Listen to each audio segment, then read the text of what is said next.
Greetings and welcome to today's segment of Front Page, where every weekday I summarize and find the most interesting parts of the day's headlines from 5 different newspapers from around the world. My quest is to weed out the facts as they're reported in each newspaper, and I'll do my very best to find the most interesting stories out there. I'm your host, Murad Hamami. Let's get started here at home in Turkey. The Daily Sabah went with not the main headline, but I went with a different headline here, a more international look.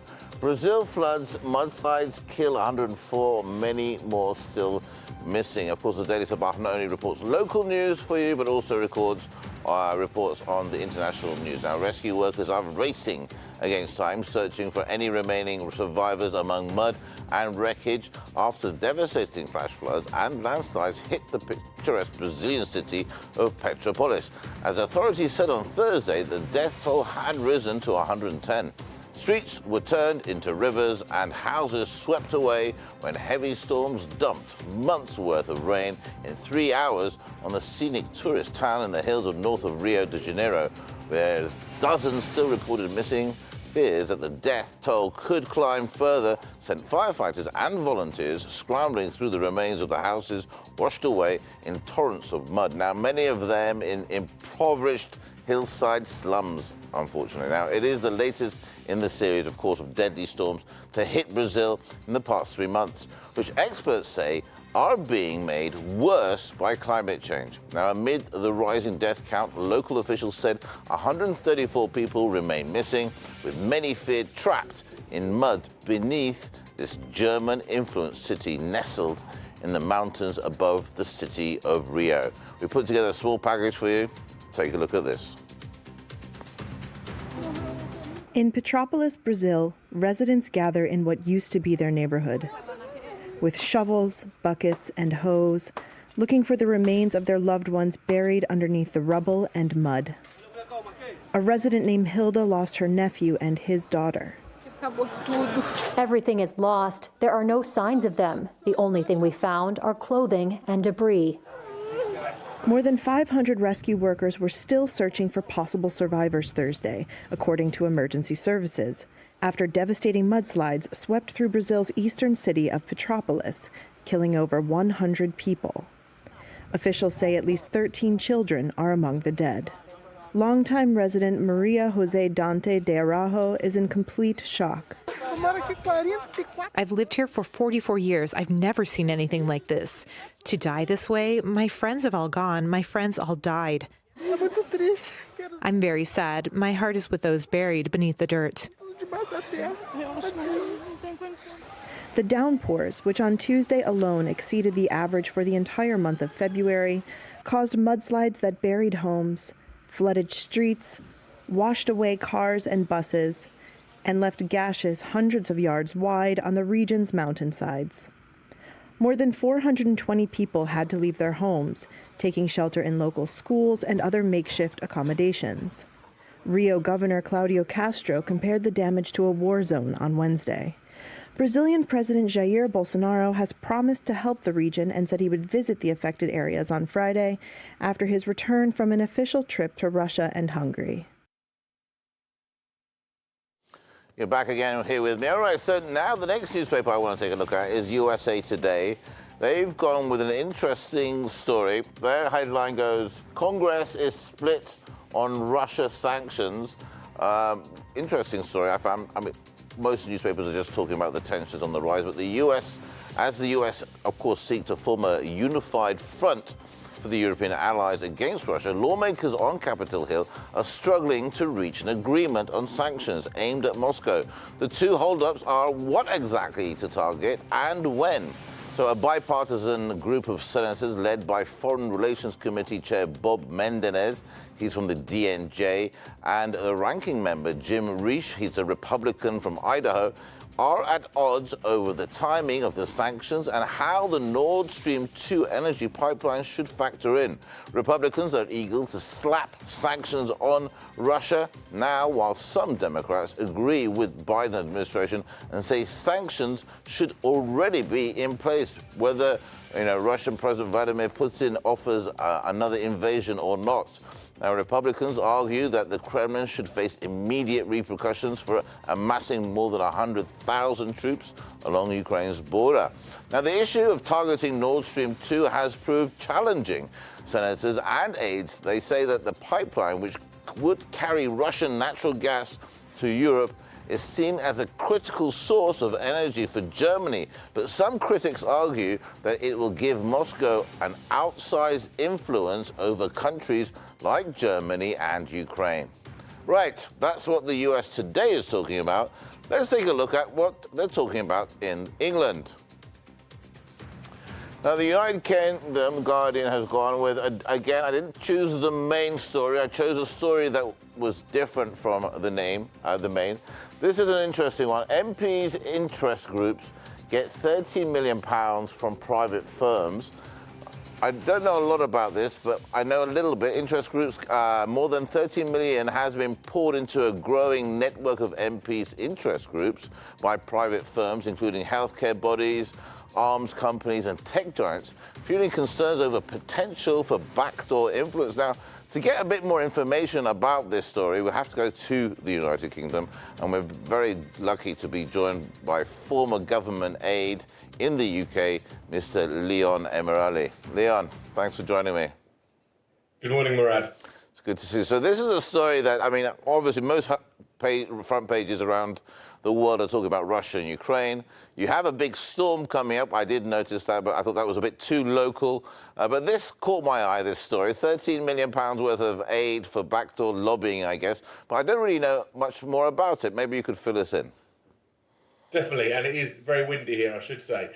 So what we've got here are groups in Parliament called APPGs, all-party parliamentary groups. And to be honest, there are hundreds of them, ranging from issues that are quite important. For example, each country has an APPG dedicated to looking at what's going on in each country, or that's sometimes quite menial. There are groups for things like allotments and gardening.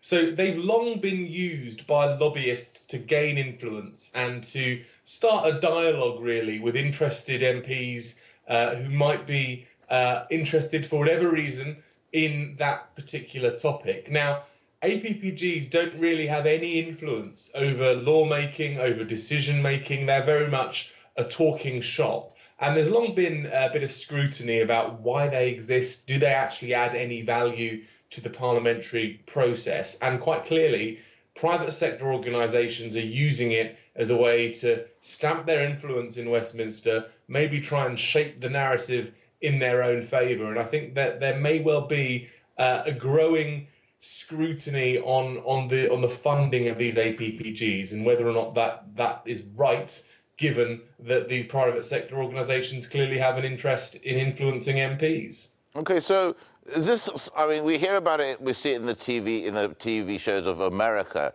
where you have lobbyists, big oil, big tobacco, big pharma, trying to regulate new laws. Is that the same thing for the UK then?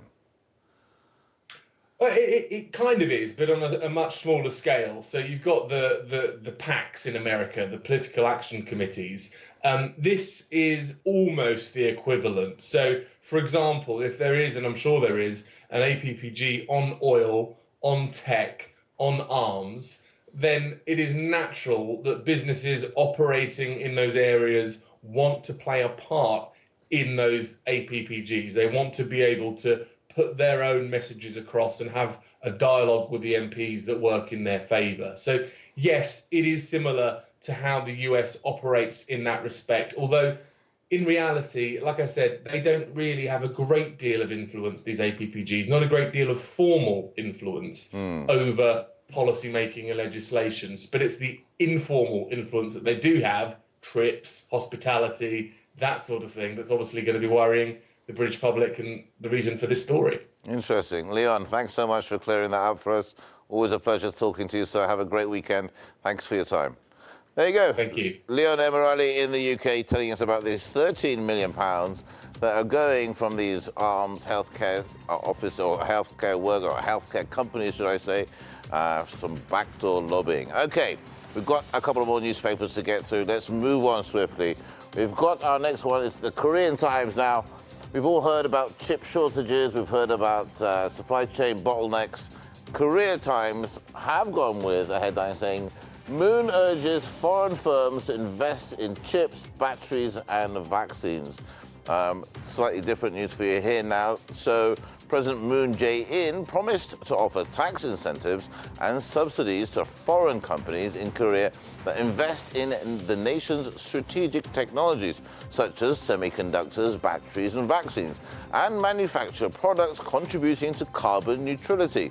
Now, the remarks were made during a meeting with the heads of foreign invested firms and foreign chambers of commerce in Korea.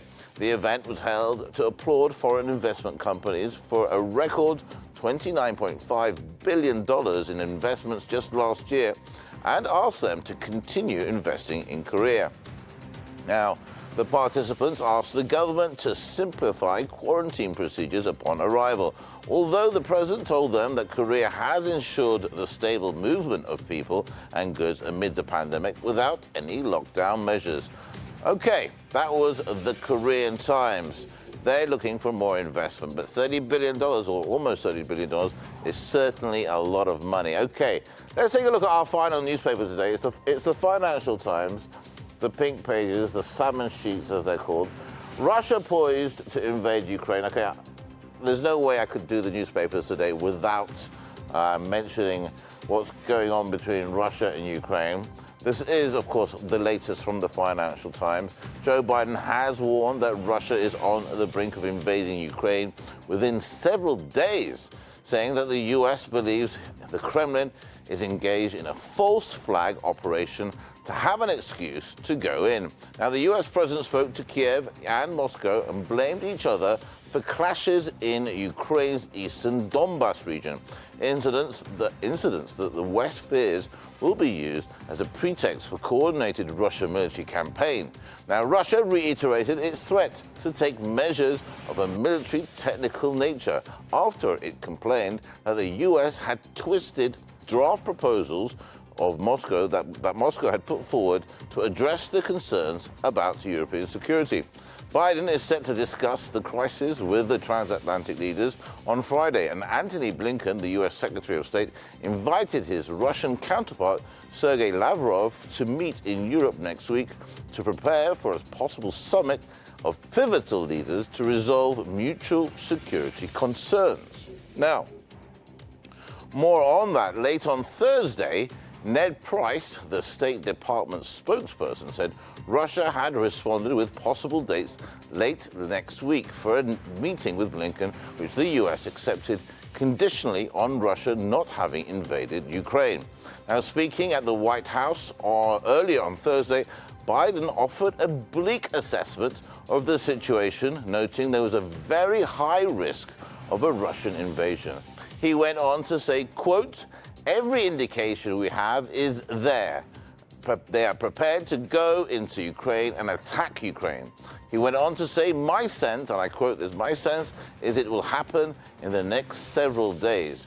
Now, while Biden said this, he also said that a diplomatic path was still on the table, and he wanted, hopefully, to resolve these issues diplomatically. But his words reflected a growing pessimism across Western capitals and a more strenuous rhetoric from Moscow.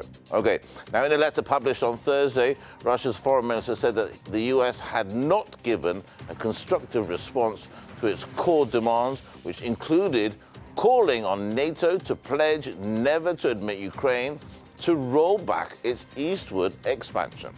Blinken said he was evaluating the letter, but echoed Biden's warnings over an imminent Russian attack on Ukraine, telling the UN Security Council it would be concerted assault involving ground troops, aircraft, ships, and cyber attacks on crucial institutions. Now, Russia, of course, have said it was willing to discuss other issues, such as arms control, but only as part of its core grievances with NATO, which Western leaders have said are unacceptable. Okay, 5 newspapers from around the world for you. We've gone from the USA, here in Turkey, looked at England, we've gone all the way to Korea, and then the International Financial Times. That wraps up the top headlines for you today. Be sure to tune in on Monday, because I'm only here on weekdays at the same time, and I'll be here to give you a synopsis of the front pages from around the world. I'm your host, Murad Hamam.